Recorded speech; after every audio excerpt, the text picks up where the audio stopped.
I've been playing video games for over 15 years, and gaming consoles and gaming itself has evolved greatly in that time.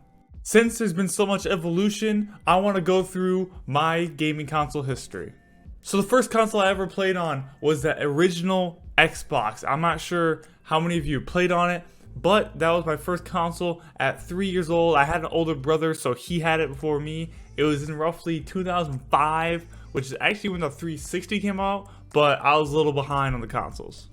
Now this console holds a special place in my heart. I just can remember all the times waking up really early in the morning before my brother wake up, sneak into his room and try to get some games in before I woke him up. Now with the Xbox being out and PlayStation, I believe, being on their second console at this point, we were in a new age of gaming at this point. This was like the evolution of gaming consoles. I'm sure plenty of people back then, not even Microsoft and Sony themselves, knew where this was gonna go. Now my next console was the Xbox 360. I believe we got this when I was anywhere between 6 and 8 years old. I'd probably ballpark at actually 7 exactly. But I remember getting this on Christmas. I remember my brother was so excited, he actually screamed when he opened it. It was the happiest I've ever seen anyone about a Christmas present, in person at least. The first games I ever played on that, I believe, were Lego Indiana Jones, Kung Fu Panda, and I actually got to play Call of Duty 3 for a short period of time. Now, what were the improvements from the original Xbox to the 360? The main stuff, obviously the console looked way different. It looked like newer age. The new controller design was much more sleek, had thinner handles. You had the opportunity to have a wireless controller. It just all around had a better look and a better feel to it. Along with the better look, it also came increased performance. Games were able to run at better resolutions, games themselves ran better, the console itself ran better, and games were more intricate. Obviously, one of the biggest games and most intricate games I think that was on 360 was GTA 5. Now, some years later, I believe in late elementary school or sometime in middle school, I got an Xbox One. Now this jump was really huge. You had the touchscreen power button, you had a new controller design. Again, these ones were slightly thicker, bigger controller, blacked out, sleek. You also get the white ones eventually once those came out. The controller themselves had a little bit of grooves to them to where they were easier to grip. The controller sticks also had a little bit of a texture to them where you could grip those better, and it had an all-around better feel to the controller. Obviously, just like before, the games were able to increase in performance.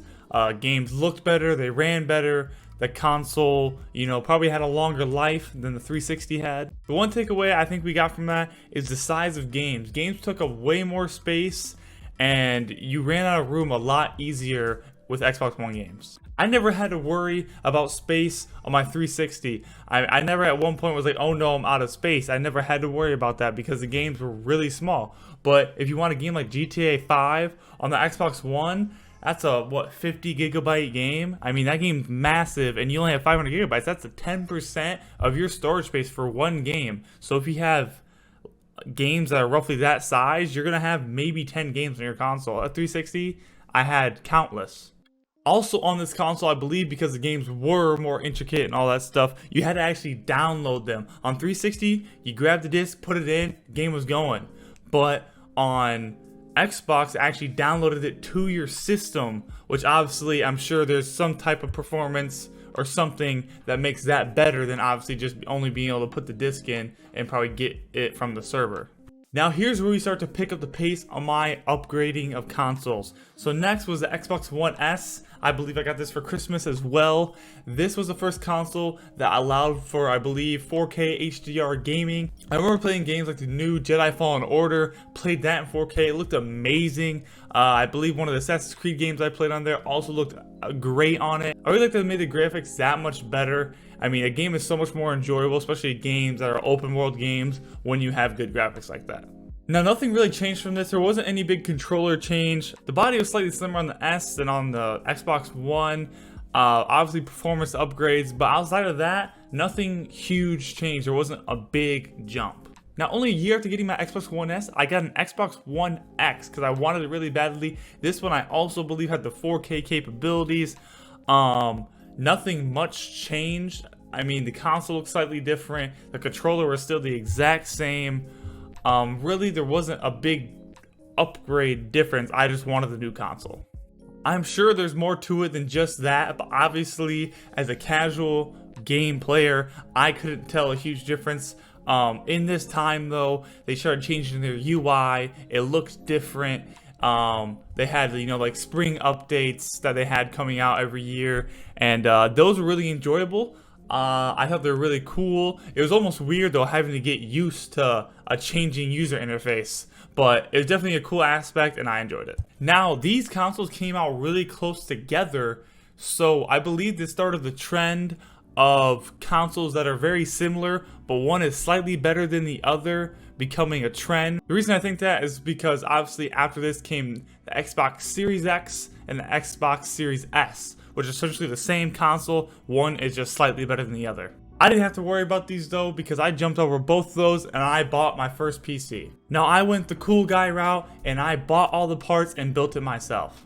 Now, obviously, a PC, especially if you put good money into it like I did, is significantly better than having a console. One, I can use it online for content creation, all that stuff, and I could use it for better performance gameplay. I was able to run immediately 165 Hz on games like Fortnite, Warzone, Apex, all those games. The great thing about the timing of me getting the PC, it was like June of 2020, so that was pretty peak COVID. So I had all this time to be on my PC, figure out my PC, obviously to learn how to build the PC in the first place. I actually built my friend one as well, and I found a great passion in this time by getting the PC.